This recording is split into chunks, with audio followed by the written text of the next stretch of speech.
Last time का heredity and evolution का हम चैप्टर पढ़ने चाहते हैं, ठीक है। जिसमें जो है सबसे पहले इसमें रिप्रोडक्शन के बारे में है, सेक्सुअल और एसेक्सुअल के बारे में, ठीक। तो हम देखते हैं हेरिडिटी होता क्या है और इवोल्यूशन होता क्या है, ये ठीक है। ये हेरिडिटी और इवोल्यूशन का सबसे सिंपल सा एग्जांपल है जिसको हम देखते हैं। बहुत पुराने समय में हम लोग क्या थे, आदिमानव की तरह थे, और जैसे जैसे समय बढ़ता गया हमारे शरीर के बीच में क्या हुआ, बदलाव आया, और बदलाव आते आते आते और आदि मानव से हम एक मानव बन गए, ठीक। तब हमारे शरीर में क्या था, बहुत बड़े बड़े बाल हुआ करते थे, ठीक है, पूंछ हुआ करती थी, ठीक, हमारे कान जो होते थे बहुत बड़े बड़े हुआ करते थे। लेकिन जैसे जैसे समय बीतता गया हमारा आसपास के इन्वायरमेंट चेंज होते गए, ठीक। तो इन्वायरमेंट के हिसाब से पूरा का पूरा क्या हुआ, हमारे शरीर में बनावट में भी और हमारे शरीर की संरचना में भी क्या हुआ, अंतर या चेंजेस धीरे धीरे आते गए, ठीक।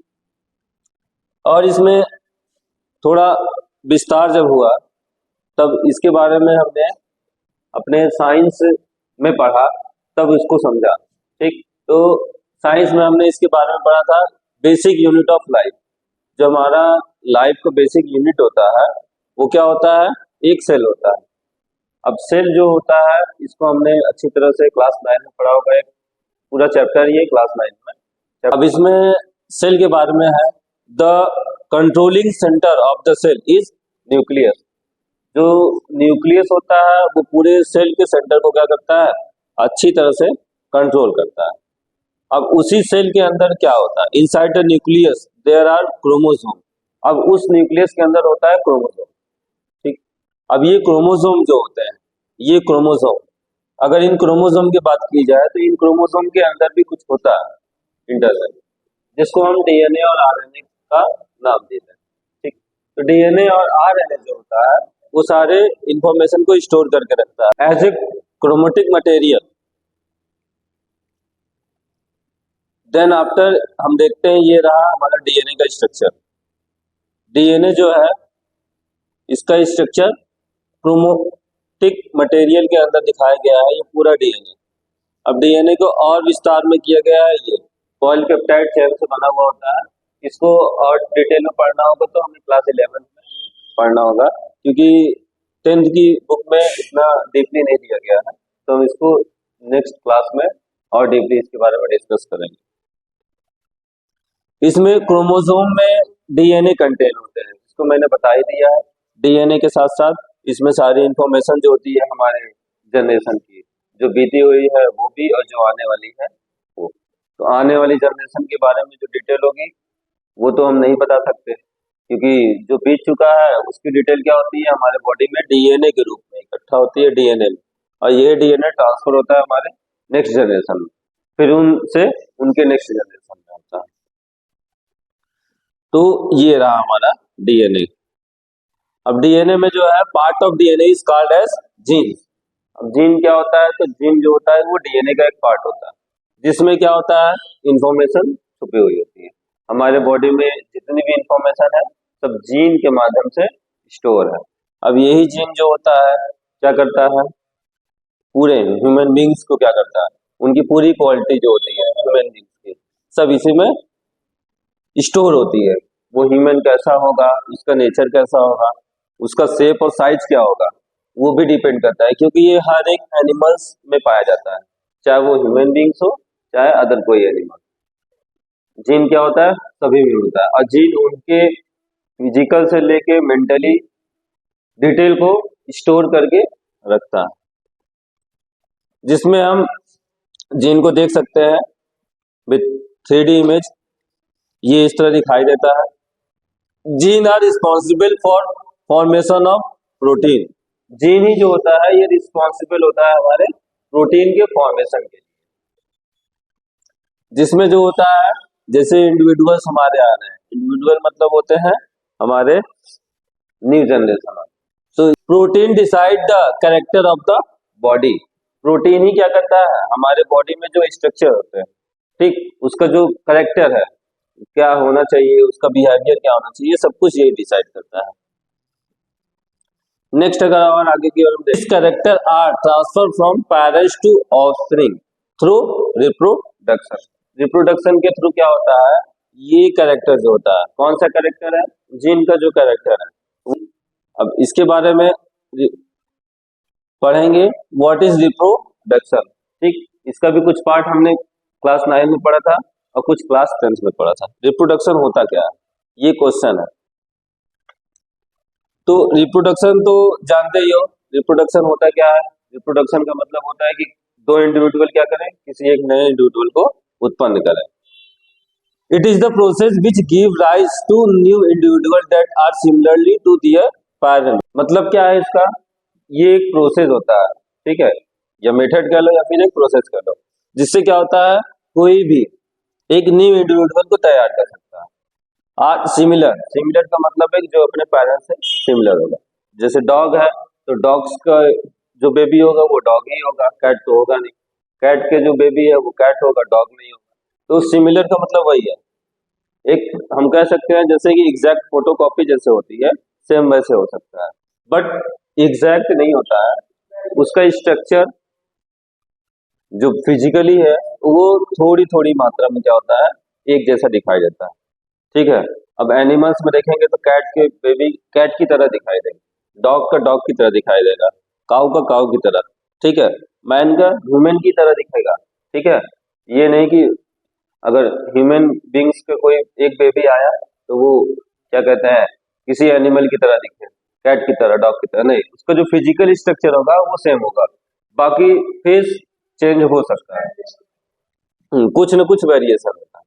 ठीक, रिप्रोडक्शन आर टू टाइप, ये भी हमने पिछली क्लासेस में पढ़ा होगा, प्रीवियस क्लासेस में। ये दो होता है, एक सेक्सुअल होता है और सेकंड क्या होता है, एसेक्सुअल होता है।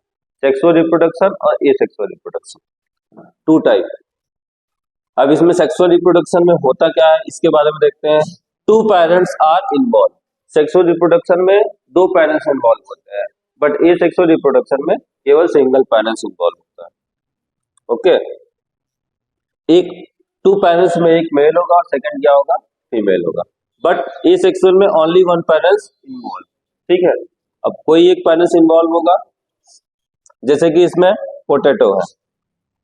सेक्सुअल के लिए ह्यूमन बींग और अदर एनिमल्स जो भी होते हैं सब सेक्सुअल बींग्स होते हैं, और एसेक्सुअल में मोस्टली प्लांट जो होते हैं एसेक्सुअल होते हैं। ठीक, कुछ ही प्लांट होते हैं जो सेक्सुअल में आते हैं।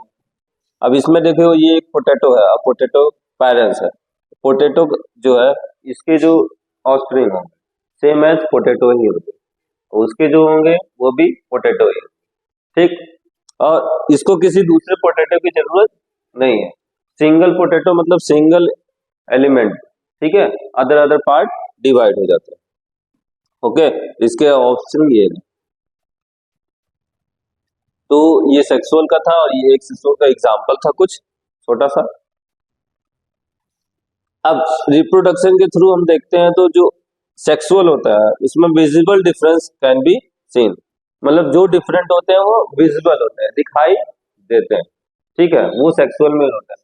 अगर थोड़ा बहुत डिफरेंट होता भी है तो वो डिफरेंट क्या होगा, हमें दिखाई देगा, बट ए सेक्सुअल में ऐसा नहीं होता। इसमें क्या होता है, ए सेक्सुअल में क्या होता है कि no visible difference can be seen, इसमें डिफरेंट नहीं दिखाई देता। जैसे पोटैटो है वैसे उसका जो बेबी होगा वो भी उसी तरह पोटैटो सेम दिखाई देगा। थर्ड अगर कोई बेबी होगा तो वो भी क्या होगा, सेम उसे दिखाई देगा, बट ऐसा सेक्सुअल में नहीं है। सेक्सुअल में दो अलग अलग इंडिविजुअल, एक मैन है एक फीमेल है, तो ये ऑफस्प्रिंग जो होगा इसका मेल भी हो सकता है, फीमेल भी हो सकता है, या फिर थर्ड जेंडर ट्रांसजेंडर भी हो सकता है। ठीक है, इसका सेकंड डिफरेंट क्या है, difference variation are maximized during sexual reproduction. जो सेक्सुअल रिप्रोडक्शन होता है उसमें जो होता है डिफरेंस और वेरिएशन ये जो होता है बहुत ज्यादा होता है, मैक्सिमाइज होने का मतलब बहुत ज्यादा डिफरेंट होता है।